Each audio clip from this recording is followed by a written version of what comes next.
Hi, it's Therese and I'm here for Altenew, and today I've got a card that I've made using lots of different stamp sets. So I'm mixing up some stamp sets today. Starting with this Parrot Paradise, and this is a fantastic set. I just love the leaves that are in this set. It's quite tropical, but I thought it'd be fun to use these leaves in a floral design. Now, I like to these are a layering stamp, and an easy way to layer the stamps is to use a Missy, especially if you want multiples of an image. And I'm going to make a bouquet today, so I want a few sets of leaves. So I'm going to do them all at once. I've got a couple of different colours that I'm stamping them with, and what I've done here is use my darker green around the edges of the leaves to give them some dimension, and then I can come back in and stamp the centre of the leaf. I'm actually using a blue here. I think it's the dusk colour that I'm using because I want it to be that real sort of tropical colour, and I thought the blue would mix with the green beautifully.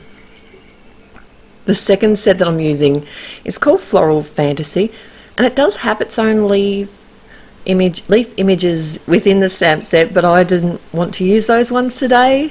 I wanted to play with the other ones. So this set has the most amazing flower, and there is a similar one that's a layering die, and I must get that. That's incredible too. So I've seen some great cards made with that, and I still haven't got it yet.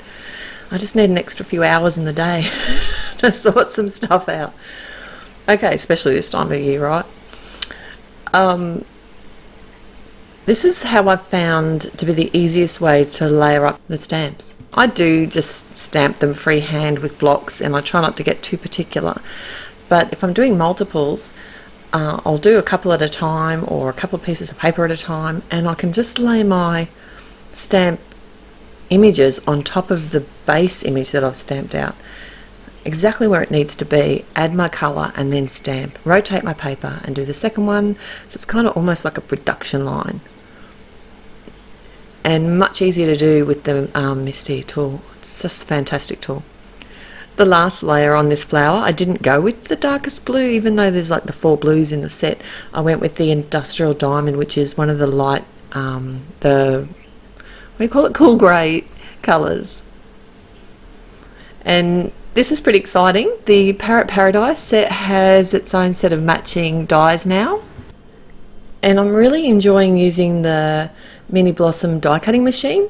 I'm finding it's really convenient because I'll just keep it on my desk where I'm creating, and I don't even have to get out of my seat to die cut. I don't have to go anywhere, and I don't have to even move. I can just pull it towards me, and then it's ready to go.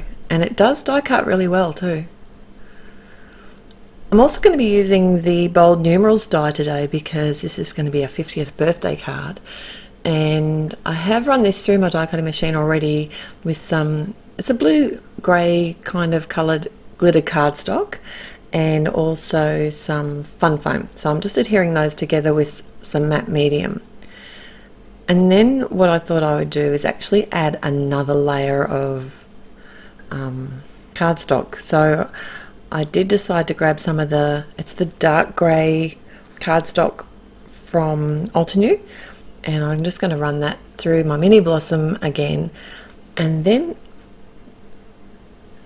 I can kind of layer this up. I'll show you what I mean in a moment.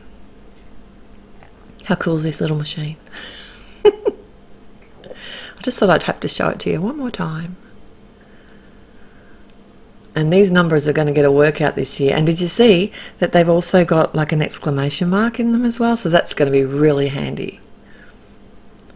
I've grabbed the splatter stencil and adding some limestone colour splatters just to the front of this is a landscape side fold card, and I thought it'd be fun to just add a few splatters. I didn't go overboard because most of the card's going to be covered up with the bouquet.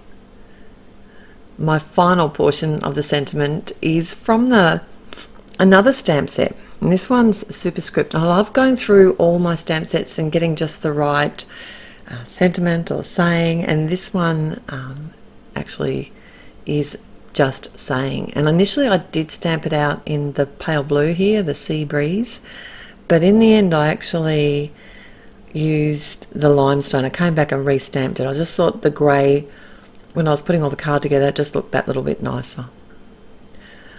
So I'm just using some matte medium to add my, this is the dark grey cardstock numbers on top, and I'm just offsetting them a little bit to the left so that it kind of looks like a shadow, and you can just see the glitter. I've adhered my leaves down just using some tape runner, and now I'm going to pop up both of my flowers. They kind of take up nearly the whole card. It's just okay, that's fine. Flowers are cool. And I did fussy cut those out because I don't have the coordinating dies. Maybe I need to get those as well. I'm really loving my coordinating dies at the moment. Is it lazy? Not that I mind fussy cutting, I don't mind that either, but it's so much easier with the matching dies. I'm using my matte medium again just to adhere the fun foam. I just find that it holds better on my cardstock. And so you can hardly see any of those splatters, but I don't know, I just wanted to add a little something to the card front other than all the flowers, leaves, numbers. I've got a rhinestone that I did add to my sentiment, and I'm just popping that up, and that's my finished card for today. Thanks so much for joining me. I'll be back again real soon. Till then, happy paper crafting. Bye.